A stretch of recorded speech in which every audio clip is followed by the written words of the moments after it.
ñu am mbégte teew fii ci We li ñu are dajale here today ndax li ñu dajale ñaar la to talk about two issues. benn We are bi here for two ci li issues. ñuy Number def one, ëllëg ci secrétariat what we permanent bi am would do diggante at the Gambia ak level Sénégal of the Senegal or Gambian Permanent Secretariat. waaye But then, dañoo jiitaloon li ñu dajale tey what ma what jàpp ne brings ci li us gën a am solo la here today, I believe, is of ndax significant importance ay réew because, countries, politique xàjjaneel neen ba politics can divide them ngàndaay jóg ci to the extent of waaye ay réew other issues happening. But business then, for the ak countries, commerce business ak and investissement trade dajale and leen investment brings them jubóole leen together ba ñu mujj a nekk sax so that ay ensemble yu am at doole the final analysis, they can kon be strong yoon blocks. bi gën a gàtt So the shortest ci andi way jàmm to ak ci get to saxal jàmm peace, to ensure waaye that ak ci peace gën a is dëgëral showed ay relation and what people day strengthen jaar ci the yoonu relationship commerce has to go through trade and business. boo jëlee lu mel ni Union européenne If you look at the European Union, ñëpp xam nañ ni xeex yi gën a everybody métti ci àdduna knows that the ba ñu tuddee ko biggest guerre mondiale fights in the world, known as the ma nga World dooree Wars, foofa started in the te European ñaari countries. réew yu ko doon And di ko the sumb two countries who highlighted ñoo this, who wëlbatiku spearheaded this, taxawal li ñuy tuddee tey Union européenne te li are ko lay liy the laytaay bi yëpp ones who put in place the European mooy Union. commerce And the ci li jëm underpinning ci factor charbon is trade of ak coal yeneen source d'énergie and other sources of energy. kon So therefore, ba ci wàllu culture talking about culture, lay gën a jegele réew yi what brings wala peuple together closely, bokk na closer, ci commerce bokk you na talk ci about trade lépp lu jëm ci économie and all issues bokk na ci li jëm ci relating to investissement economies and investment. ba làkk yi ñuy làkk sax Even the languages day that am we speak, toujours there is liy always yóbbaale làkk yi what will ba tax ñu gën a spearhead mën a the tasaaroo languages. day I mean, ànd ak ñaare commerce it wala diine also goes with trade kon and suñu dajee business. fii tey So our meeting here ci today ñaari réew yi nga xam ne benn la daanaka in two countries which war a in final waxtaane li jëm ci analysis économie are one, to war a talk waxtaane about li jëm ci economy, commerce to talk about waaye trade, war a waxtaane ci li jëm and ci also to investissement talk nga about xam ne moo yor économie moo yor investments, commerce which tamit is the backbone of the jàpp economy naa ni lu and am trade. am solo la So in view of the loo above, I tax ñu believe amoon that this is significant. ñu So defoon ko farata teewe this fii is why we pour hosted gën a feddali the second solo edition gi ñu here jox with ndaje a yu view mel nii to showcasing li nag di such ñaareelu édition meetings. bi This is the second edition lu am of solo the forum. It's commendable. ñu ne édition bi dañ ko teg This edition ci thématique gu has as its li ñuy theme def ba harmoniser harmonizing li nga xam ne mooy of environnement des affaires friendlier business li ñuy def ba environment. lépp All that lu we are doing, li nga xam ne moo wër all dem that we beeg are dikk bi doing ak jëflante bi ci wàllu commerce économie ak that investissement underpins trade, ñu fexe ba economy, niroole ko and diggante investment, Gambie that ak we have to Sénégal harmonize this between the Gambia and Senegal. loolu This, boo ko jëlee ci ensemble li ñu bokk in the final analysis, if you look en at it tant from a global qu'Africain perspective, panafricain dañuy njëkk as a wax Union African africaine and Pan-Africans, we waaye have to ñoo talk about africaine yaatu African na Union first. The boole African réewu Union Afrique yëpp is daanaka vast.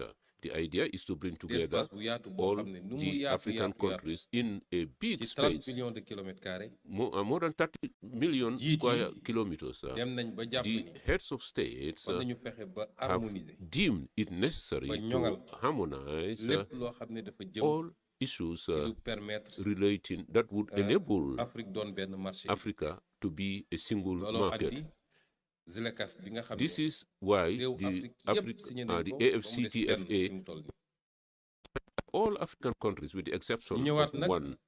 Now, ñun ak Gambie bokk we li nga xam and ne the CEDEAO Gambia, we all are part and parcel of muy réew yi nga xam ne ECOWAS. Afrique sowu jant ECOWAS, these are lañu dajale réew yëpp daje we have bokk ni dañu war a def 17 benn marché unique countries who have decided zone to intégrée. set up a ba lépp integrated loo zone, xam ne a luy single luy jafeel market, dem so beeg that dikk bi la ci nit ñi any things wala that dem beeg dikk bi ci njaay bi nañ ko teg relating all the obstacles should be overtaken.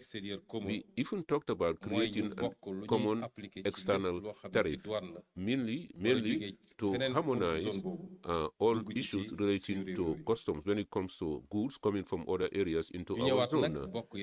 Furthermore, we have participated in other fora, because not long ago I came here to attend the OMVG meeting.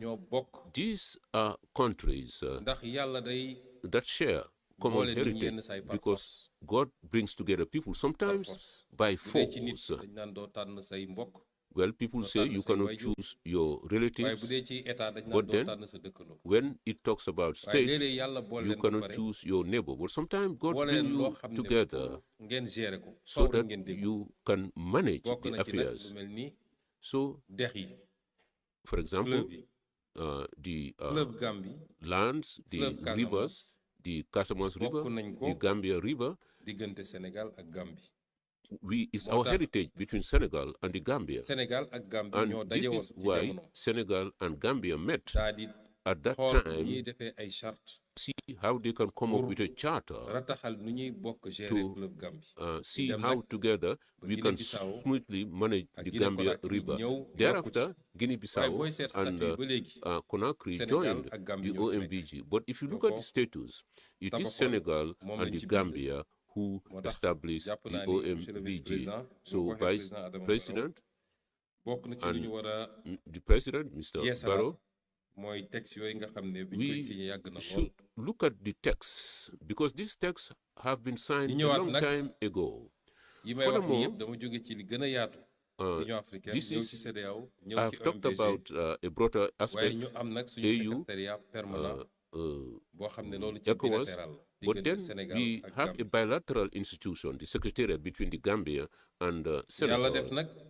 As God will wish, in 2000, from 2011 to date, namely 13 years now, the permanent secretariat never met with a view to looking at what can be done and to smooth it so that we'll be able to all benefit from it. So today, our meeting here in Banjul, within that framework, we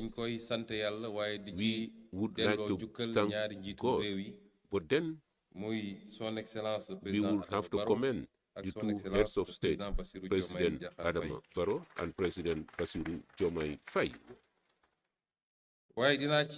But then, please allow me to congratulate also the Vice President, because he was the one who mooted the initiative. He sat with us and said we would like to come to Dakar on a working visit. This took 2 days, and during those 2 days, we discussed about this matter. President Adama Barrow was duly informed, and that before the end of the year, let us try and bring together the community to launch the ideas that are beneficial to both of us. So today's meeting is part and parcel of the Trade Investment Forum. So I would like to congratulate the Gambian authorities. I would like to congratulate the conveners, APIX and JIPA. And also, I would like to congratulate the diplomatic representatives and the two private sectors of both the Gambia and Senegal. My dear brothers and sisters, I just said that these two countries are one and the same. So, dealing on trade and business should be between since 2001, when it was initiated with 80,000 CFA francs, that is to say, trade between the two countries. And 2023, we are talking about 117 billion. There has been a lot of evolution. And it should be stated that this figure should have been hundreds and hundreds and hundreds of billion dollars, multiplier ko par 5 and this should be multiplied by 10 loolu suñu ambition or nag ci by 5. This is our ambition ci now. at yi di ñëw In the years to come, bu ñuy dajewaat if we meet again now towards ñu the ne next 117 3 milliards years, yi ñëwoon ni moom la the ñu xayma 117 billion relation commerciale bi in terms of commercial trade, milliards de dollars we hope that this would attain $500 million. At that bu time, boobaa dinañu gën a firndeel ni li nga xam ne moom la Gambia war a jëriñ Sénégal war koo jëriñ Gambia. We will be ñaari réew yi concentrating on mutual benefits ak ay statistiques and statistics and data te ñu have mun koo def shown nag ci this. domaine yëpp. And this can be done in all fields. We have talked about agriculture here, but then we have infrastructure, we have energy, we have talked a lot about energy during the OMVG meeting, is here in both countries. The transport sector, which is indispensable between the Gambia and Senegal. Land transportation, maritime transportation, because we all have one coast, and then river transportation, but also air transportation. All these above sectors should be developed. When it comes to tourism, and when it comes to the digital economy, the industrial sector, the oil sector today, oil products, the way we have seen it in Senegal, the availability of oil products in Senegal should be the same as in Senegal, because it's the same person. Maybe it's the prospective platform which is different, but then from the north to the south, you will find oil products. Now, when it comes to fisheries, all the above potential sectors, and we should be able to enhance them between Senegal and the Gambia. But also, like in his presentation, the Director General of APIX said the manner in which we enhance the relationship between Banjul and Dakar, because when we came, what we had our heart was that all our policies would be taught from our capital.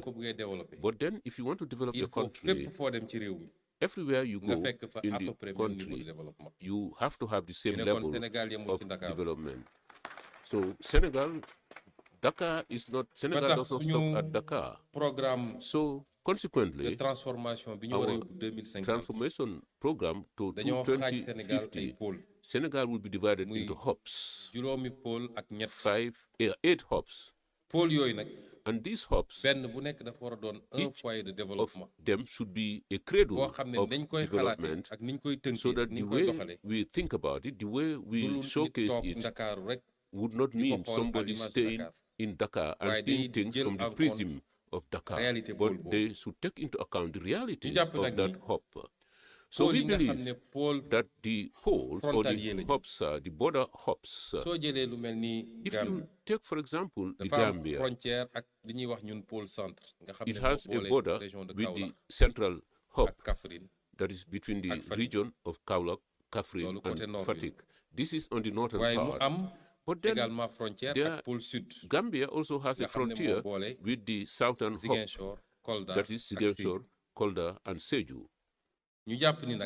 We believe that if we want to talk about development amongst our two countries, it should not only be between the capital, Banjul, and Dakar, but it should happen concretely on the ground. So those poles, those hubs, how can they work with the Gambia on the border area? It is part of our agenda. We have to have cross-border economic zones which would be managed by both countries. These would be economic zones that first and foremost would bring together the national private sector, but also would bring foreign investment. And there are rules that govern these hubs, and this would be a win-win partnership. So let us work in that spirit, and whatever we do, each country should find benefits in it. So this is why we are saying that the second edition of this trade and investment forum that we are convening here today is just an extension of what we have done. But then we would like to place particular emphasis. The world is not waiting for us. Africa should know where our backwardness is. And we have what others have been doing in one day. We Africans, we want to do it in 2 months. This explains why we are behind. Cooperation should be done on a day-to-day basis, not only from one summit to the other. This is the crux of the matter. This is why the secretariat, permanent secretariat headquarters in East Gambia, and each country will appoint their representative. And God willing, we will infuse more dynamism into the secretariat. We will give it the necessary wherewithal so that it will play its rightful role, the role of liaison, facilitation, and fast-tracking of a relationship between the two countries. So we are happy, we commend that for some months, it has, if the